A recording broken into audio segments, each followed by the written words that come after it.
Sir నేను ఈ ప్రభుత్వం వచ్చిన తర్వాత మీరు అన్నారు కదా సార్ 36 ప్లేస్ లో ఉందని. నేను ఒక జీవో చూపిస్తాను సార్, ఒకసారి చూడండి సార్. ఈ జీవో ఇది కాన్ఫిడెన్షియల్ జీవో సార్, మీరు ఎక్కడైతే దొరకదు సార్, వీళ్ళు చూపించే జీవోలు ఎక్కడ దొరకదు sir. GO MS number 142 29 July 2020 sir.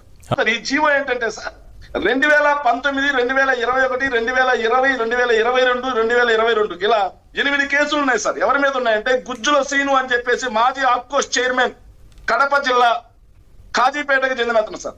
అతను దయాన్కన్పల్లి హౌసింగ్ కార్పొరేషన్ సొసైటీ లిమిటెడ్ అని చెప్పేసి ఒక ఏదైతే చేనేతలకు సంబంధించినటువంటి ఒక సంఘం ఏర్పాటు చేశాడు సార్. ఏర్పాటు చేసి దాని ద్వారా 250 కోట్ల రూపాయలు స్కామ్ జరిగినట్టుగా సిఐడి కేసు నమోదు చేసింది. ఏసీబీ అండ్ సిఐడి ఇద్దరు కలిసి ఏసీబీ అండ్ సిఐడి ఇద్దరు కలిసి రైట్స్ చేసి 9 కోట్ల రూపాయల డబ్బు, 3 కేజీల బంగారం, అదేవిధంగా విలువైనటువంటి దస్త్రాలు తీసుకొచ్చి పెడితే వీళ్ళ గవర్నమెంట్ వచ్చింది. ఇదే కాదు సార్, వాళ్ళ మీద ఉన్నటువంటి నేరారోపణలు దాదాపుగా 1000 కోట్లకు పైగా ఉన్నాయి సార్. 2009 నుంచి ఇతని మీద ఆరోపణలు ఉన్నాయి సార్.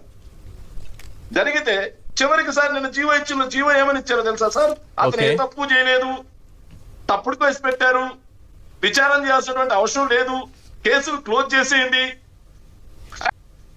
అని ఏదైతే స్పెషల్ చీఫ్ సెక్రటరీ ఆర్పి సిసోడియా ఇచ్చారు సార్. చంద్రబాబు నాయుడు గారి కేసులు అంటే ఏదో ఇంకా ఆ విధంగా మూతబడిపోతున్నాయి. సరే, అవి కూడా మూతబడినట్టే కాదులేండి, దానికి పార్ట్ 2 ఉంటుందని కూడా మాట్లాడుకుంటున్నాం మనం. వీళ్ళ కేసులు కూడా ఈ విధంగా మూతబడిపోతున్నాయి ప్రతి ఒక్కరిది.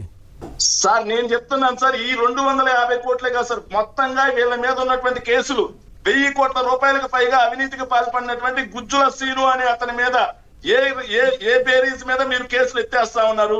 కేసులు ఎత్తేసినందుకు నారా లోకేష్ గారికి ముట్టిన వాటా ఎంత? ఇందులో ఎలాంటి తప్పు లేకపోతే కాన్ఫిడెన్షియల్ ఎందుకు ఇచ్చారు? మీరు రహస్యంగా ఎందుకు పెట్టారు జీవోని? నారా లోకేష్ గారిని అడుగుతున్నా నేరుగా.